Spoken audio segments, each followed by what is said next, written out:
Ada apa ini dikerumunin? Minggir, saya perawat, saya coba tolong pasien ini. Pak, Bapak. Mbak Iti, lari carikan ambulan, ada pasien tidak sadar di aula Diskesat. 14.045. Pak, di sini ada pasien tidak sadar di aula Puskesat. Nadi pasien tidak teraba, dada tidak mengembang, persiapan CPR mulai. 1, 2, 3, 4, 5, 6, 7, 8, 9, 10. 1, 2, 3, 4, 5, 6, 7, 8, 9, 20. 1, 2, 3, 4, 5, 6, 7, 8, 9, 30. Berikan 2 napas buatan. 1, 2. Oke, ulang. 1, 2, 3, 4, 5, 6, 7, 8, 9, 10. 1, 2, 3, 4, 5, 6, 7, 8, 9, 20. 1, 2, 3, 4, 5, 6, 7, 8, 9, 30. 2 napas buatan.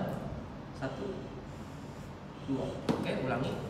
1, 2, 3, 4, 5, 6, 7, 8, 9, 10. 1, 2, 3, 4, 5, 6, 7, 8, 9, 20. 1, 2, 3, 4, 5, 6, 7, 8, 9, 30. Oke, ulangi. Yang keempat. 1, 2, 3, 4, 5, 6, 7, 8, 9, 10. 1, 2, 3, 4, 5, 6, 7, 8, 9, 20. 1, 2, 3, 4, 5, 6, 7, 8, 9, 30. Oke, siklus terakhir. 1, 2, 3, 4, 5, 6, 7, 8, 9, 10. 1, 2, 3, 4, 5, 6, 7, 8, 9, 20. 1, 2, 3, 4, 5, 6, 7, 8, 9, 30. Oke, sudah 2 menit atau 5 siklus, kita ulang cek. Oke, nadi karotis dan lihat dadanya. Ternyata nadi karotis seraba, dada tidak mengembang. Pindah, berikan napas buatan. 1, 2,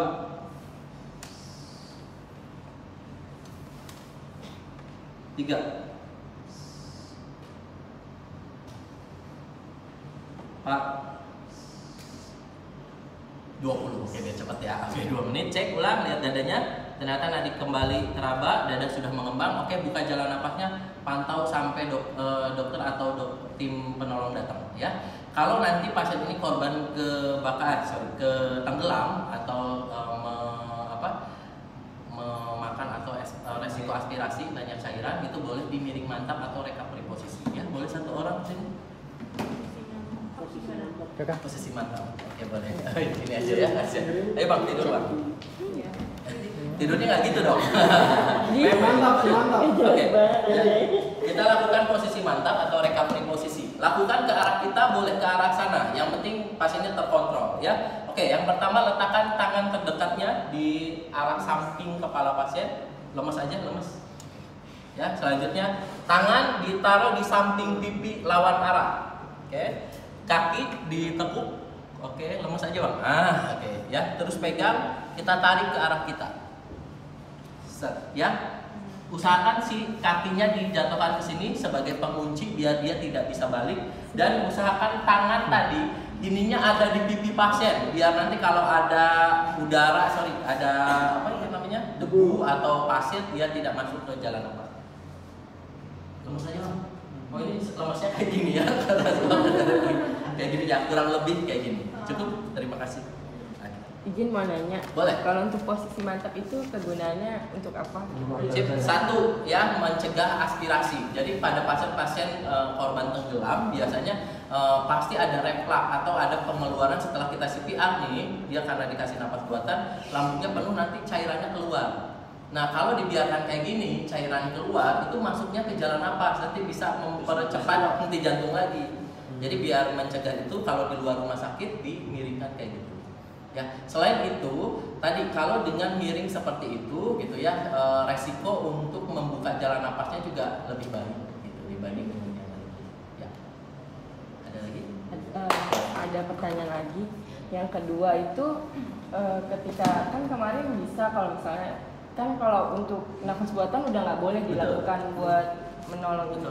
Nah, ketika kita sebagai TGM itu kita nggak bawa di lapangan itu, kita nggak bawa gitu. Apa yang harus kita lakukan gitu? Only CPR. Kalau teman-teman, kalau kita nih saya nggak bawa lagi ya. Oh, ada di RW nanti di sebelah alatnya ya, pocket masker. Jadi bentuknya kayak gini nih ya, tapi di sini ada penyaringnya. Nanti ada di sebelah ya, nanti di pas skillnya Mas Fajar. Ini nanti kita nih kalau tim emergency biasanya di tasnya ada satu-satu. Kebetulan karena tahu jaraknya dekat, jadi saya nggak bawa gitu ya. Ini nanti ada filternya, jadi kalau misalnya ngasih napas gini, set, habis dari JP 30 lah. Gitu.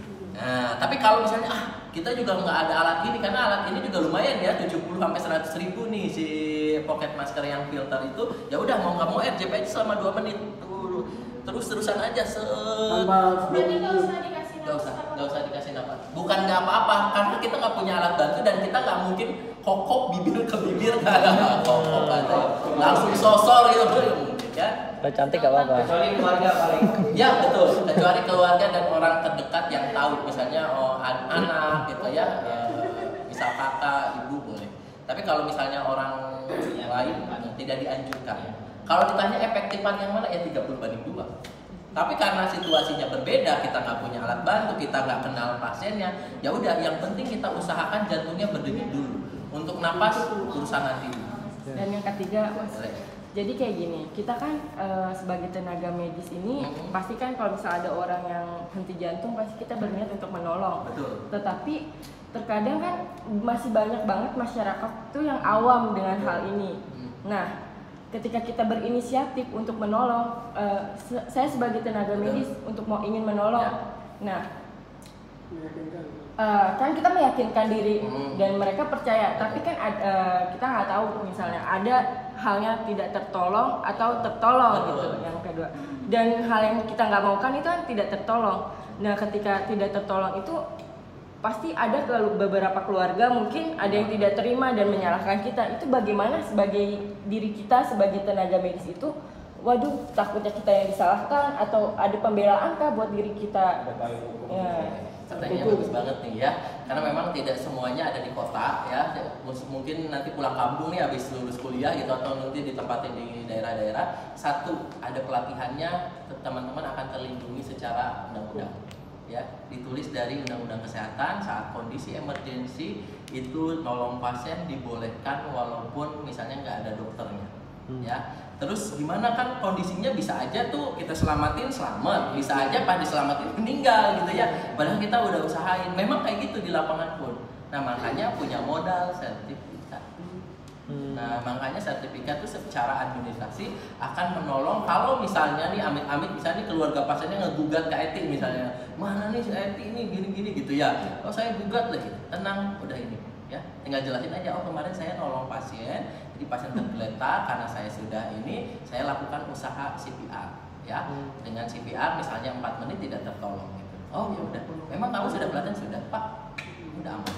Gitu. Jadi makanya ada sertifikasinya itu nanti untuk pertanggungjawaban kalau nanti jaga-jaga ada kondisi yang tadi tidak diinginkan.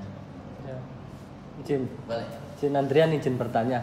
Izin Pak, kita kan sebagai anggota TNI, nah kita kan ditugaskan untuk perang di Papua melawan KKB.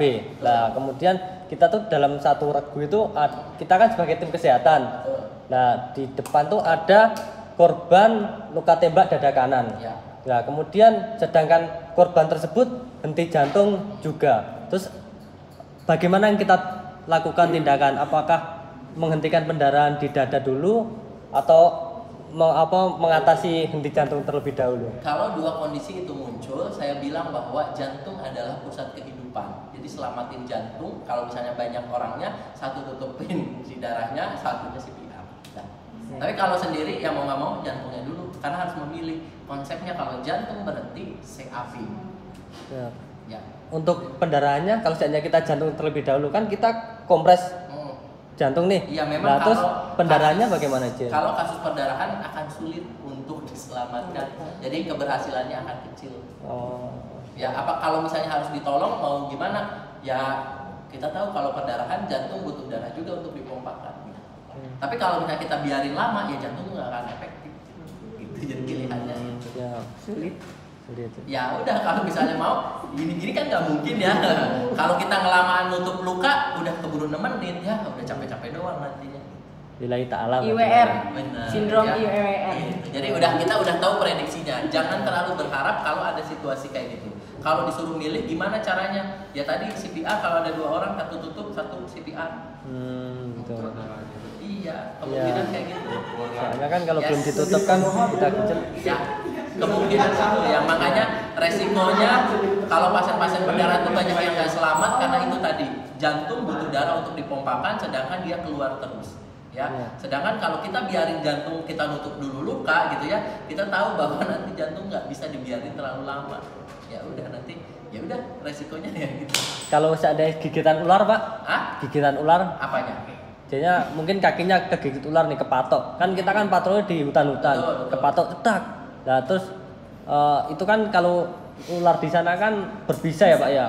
Nah kemudian dia henti nafas di jantung, sedangkan dia patokannya ularnya itu bagaimana Pak? Oke, kalau misalnya gigitan ular berbisa itu biasanya tergantung toksinnya. Jadi ada yang hemolitik, ada yang neurolitik gitu. Jadi ada yang menyerang saraf, ada yang menyerang pembuluh darah sama kardionya. Nah, kalau misalnya dia udah menyerang kardio itu biasanya keberhasilannya juga rendah. Walaupun di CPR biasanya gitu.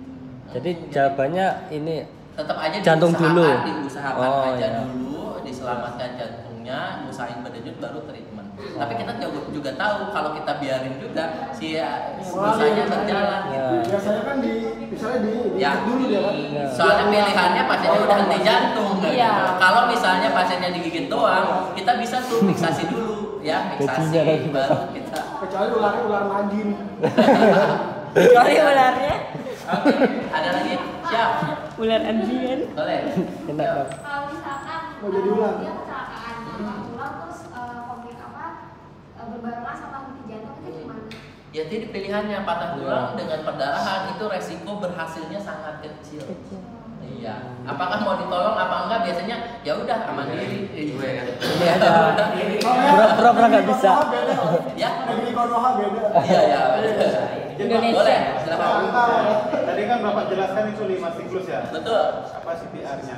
Kalau misalnya kita laksanakan 2 siklus tapi udah Berhenti. Jadi kalau misalnya di CPR kan anjurinnya berhenti setelah 2 menit jika tidak ada respon. Tapi kalau misalnya kita CPR baru 1, 2 pas ya oke, berhenti dulu, cek dulu. Bener nggak nih respon dari denyut jantungnya yang ada gitu ya. Jadi nggak mesti kalau udah ada respon kita boleh. Jadi 5 kriteria boleh berhenti itu 1, pasiennya ROSC atau berespon dengan nadi berdenyut, napas mengembang ya. Yang kedua ya pasiennya mati biologis, kita juga boleh berhenti ya. Misalnya udah ada kebiruan, terus pupilnya nih kalau misalnya TNI bawa sensor ya sih? Bawa ya. Kalau misalnya di lapangan nih udah di CPR lama-lama gitu walaupun teman gitu ya, nggak usah, lihat aja pupilnya udah melebar nggak? Tahu pupil melebar ya? Nah itu kalau udah pupil melebar juga udah, itu resikonya kecil, udah capek doang nantinya gitu ya. Terus mati biologis. Ketiga, keluarganya tidak mengizinkan atau mengikhlaskan. Tadi kalau di lapangan ya, saya etik, saya penugasan, saya akan tolong gitu. Nggak usah bang, ih tenang saya udah pelatihan, jangan ya. Ya udah Ini sertifikatnya gitu. Jangan ya. Itu juga boleh. Yang keempat nanti kalau penolong yang lebih ahli datang. Oke udah serahin aja. Oke silakan lanjutkan. Terus yang kelima, kalau kita lelah, oke boleh berhenti. Karena takutnya kita yang malah pingsan. Ya. Jadi 5 kriteria boleh berhenti itu tadi kurang lebih. Ya, pasien ROSC, keluarganya tidak ikhlas untuk ditolong, ya mati biologis, penolong lebih jago datang, ya terus kitanya lelah. Udah. Boleh. Luar biasa pertanyaannya. Kasusnya bukan anak, bukan dewasa. Kalau ibu hamil gimana gitu ya? Kalau ibu hamil itu kalau di luar rumah sakit akan disamakan seperti dewasa, nggak ada bedanya. Tapi kalau pasien di rumah sakit ya, ini kalau apalagi yang paling bagus ibu hamil itu ditolong 2-3 orang. Kenapa? Nih, ini bayi nih ya di sini. Kita lihat dulu apakah kehamilannya sudah lebih dari 20 minggu atau tidak. Ya, kalau udah lebih dari 20 minggu tuh gimana sih cara ngeceknya, tahu gak? Ini kan melendung bahasanya apa? Membesar perutnya ya. Jadi teman-teman tinggal cari aja. Pusatnya nih, misalnya ini ibu hamil nih ya. Lengkungan ini terakhirnya apakah 3 jari di atas si pusat atau tidak? Kalau 3 jari di atas si pusat artinya pembuluh darah yang mau mengacu ke jantung itu udah ketutup. Artinya pasiennya nih kan darah dari sini kan kembali ke sini, bener nggak? Yang dari sini kembali ke sini kan. Sedangkan kita pompa tujuannya biar darah tuh cerot gitu ya, banyak ke area-area yang dibutuhkan. Kalau ada janin ini yang dari bawah tertutup. Nah makanya perlu 2 orang, satu CPR, satu akan menarik si janinnya ke arah sebelah kiri, ya karena pembuluh darah penanya ada di sini. Oh, betutup tadi.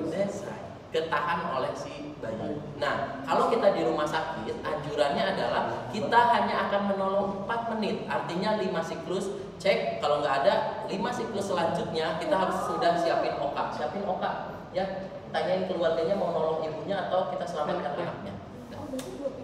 Jadi itu yang nanti akan dilakukan kalau di rumah sakit. Tapi kalau di luar rumah sakit ya udah CPR aja dengan 2 orang, satu narik, satu CPR.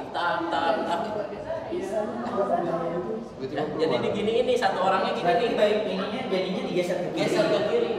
Di satu orang nahan geser si janinnya ke arah kiri sebentar. Ya. Terus yang satu sini. Ya, si janin. Kalau kembar juga Sama, kantong ada satu kantong juga. Sama. Siklusnya sama, 32. Yang paling efektif. Kanan ya. 5 siklus 2 menit sekali. Jalan itu. Jadi kanan kiri kan ada kan arah itu. Ih, pinter sekali. Kapankah disuntik epinefrin secepat mungkin setelah kita punya obatnya? Jadi kalau misalnya di CPR kita udah tahu nih, oh ini ada epinefrin gitu ya, boleh dikasih epinefrin adrenalin sama aja ya, kayak ubi sama bolen sama gitu ya, cuma beda merek doang. singkong beda singkong. Beda gitu ya. Ngelawak Jadi, loh. di CPR kapan diberikan epinefrin? Ya kalau udah pasien pasang infus, karena pemberian epinefrin terbaik pada henti jantung itu di Vena. intravaskular. Ya, jadi bukan di kalau pasiennya masih tadi shock kan masih sadar ya, jadi dianjurin ke IM. Kalau yang shock itu dan diberikannya langsung 1 ampul, langsung cet, gak usah oplos langsung tarik dorong. Ya. Oh. Ya. 1000 mikro. 1 miligram atau 1000 mikro di pembuluh darah. Kan dewasa. Kalau bagus mah pasiennya pasang infus, tapi kalau misalnya pasang infusnya nggak kesasar, langsung ke pembuluh darah pena nggak apa-apa. Maksimal 5. Ya. Cukup? Udahlah ya. Satu lagi, Mas. Iya. Yuk. Pas kemarin ujian kan RJP ada dites sama direktur itu. Betul. Nah, terus direktur sempat menanyakan bagaimana kalau misalkan RJP-nya itu kepada balita. Nah, berarti dia bagaimana? Nah, Seperti kalau- ini atau yang 2 jari? Oke, good pertanyaannya. Kalau misalnya pada bayi atau balita itu pakai kekuatan 2 jari. Boleh pakai pasiennya dirangkul dengan 2 jempol gini, ya boleh misalnya pasiennya karena besar nggak muat dirangkul dengan 2 tangan, pakai 2 jari gini juga boleh. Ya, oke pakai jari-jari mana? Yang penting nggak jari kelingking, susah ya. Oke, yang kuat-kuat aja. Oh, jadinya temen? Oh, jadi itu ya duet boleh, tapi nggak boleh ya, nggak boleh. Pak, itu kan contohnya kasus anafilaksi shock nih. Mau kan posisinya kaki lebih tinggi. Betul. Iya kan? Itu pada saat RJP-nya kita laksanakan RJP-nya kita turunkan ke kakinya atau tetap dalam posisi tersebut. Kalau udah henti jantung mah bagusnya supinasi. Bagusnya udah langsung di. Kalau shock memang bagusnya biar mengembalikan ini ya. Tapi kalau ini mendingan datar biar nanti pas RJP pasiennya nggak jatuh. Karena kalau dengan tinggi kaki pasti resiko kan kita goyangkan badannya. CPR kita tuh resiko menggoyangkan tubuhnya sangat besar. Jadi dibandingin aja. Makanya kalau pasiennya semipolar atau lagi ini langsung dibandingin semuanya. Ya dibuat datar semua. Ada lagi? Cukup ya. Kita latihan 3 orang. Kita akan lihat seberapa jauh kompetensi teman-teman bisa mengatur nafas. Saya juga kasih tahu dulu.